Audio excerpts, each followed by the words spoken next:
Dərs 2-də yenə seçim alətləri haqqında danışacağıq. Burada artıq biraz daha fərqli seçimlər etmək olur. İki şəklim var hal-hazırda. Deyək ki, bu şəkildə olan evin pəncərələrini dəyişmək istəyirik. Digər dərsdə qeyd etdiyimiz kimi, burada sadə çərçivələrlə də dəyişmək mümkündür. Sadəcə bəzən bu çərçivələri detallı şəkildə seçmək alınmaya bilər. Elə olduqda, üçüncü bölməmizdə bizə bəzi seçim imkanları verir. Zoom yanlışlıqla bu hissəyə əlavə olunub. Əsasən burada 3 seçim alətimiz var. Poligonal hansı formada olur? Əvvəlcə biraz ekranı yaxınlaşdırıram Ctrl+-la.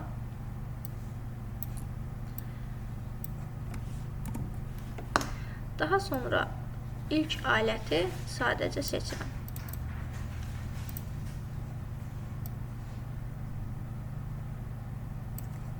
Poligonal alətindən istifadə zamanı sadəcə müəyyən bir nöqtə qeyd edirik və Shift düyməsini sıxılı vəziyyətdə saxlasanız tam düz xətt şəklində seçilmiş olacaq.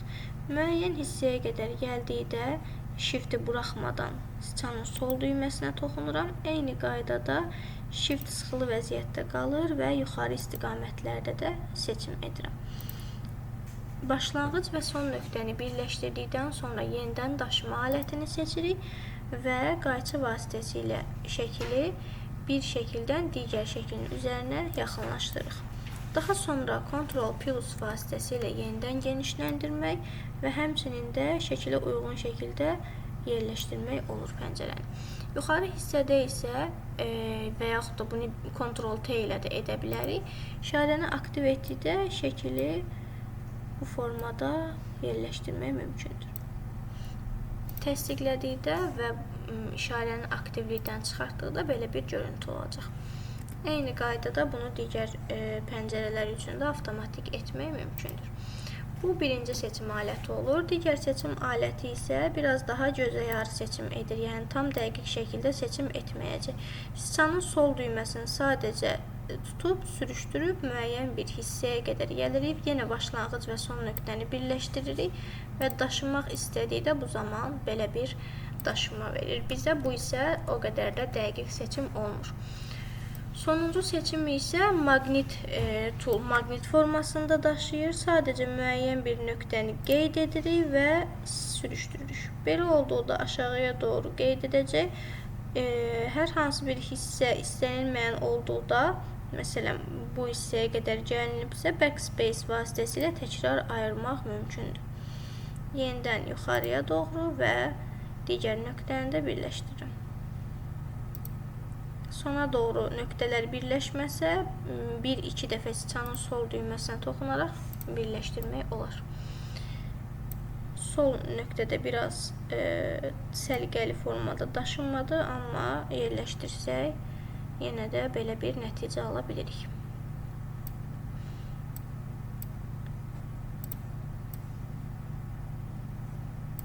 Belə.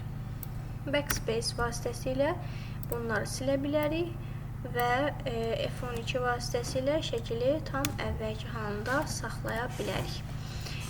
Digər seçim alətimiz var burada və seçim alətinə yaxınlaşdıqda 2020 versiyada bizə işarəni hansı qaydada istifadə edəcəyimizi qısa video şəklində göstərir. Bu sadəcə yeni versiyalarda var, köhnə versiyalarda bu rejim olmur. Deyək ki, mənə sadəcə şəklin müəyyən hissələrini seçmək lazımdır. Təbii ki də göstərdiyim seçim alətindən də istifadə edə bilərik və yaxud da burada da sadə və rahat seçimlər etmək olur. Məsələn,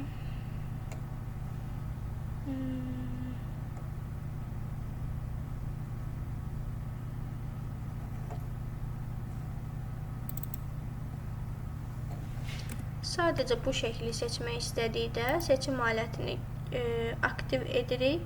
Digər səhifələrdə hər hansı bir seçim aktiv vəziyyətdə qalmamalıdır. Buna görə də mən Photoshop-u yenidən başladım.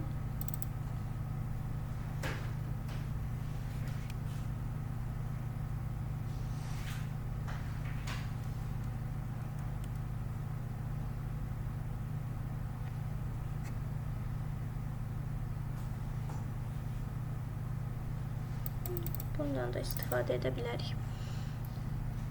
Seçim alətini aktiv etdikdən sonra şəklin üzərində müəyyən hissəyə sadəcə şisanın sol düyməsi vasitəsilə sürüşdürüb avtomatik müəyyən hissələri aktiv etmək mümkündür. Aşağı hissədə əgər hər hansı bir hissə istədiyimiz kimi deyilsə, yenidən alt düyməsini genişləndirərək daha düzgün seçimlər edə bilərik.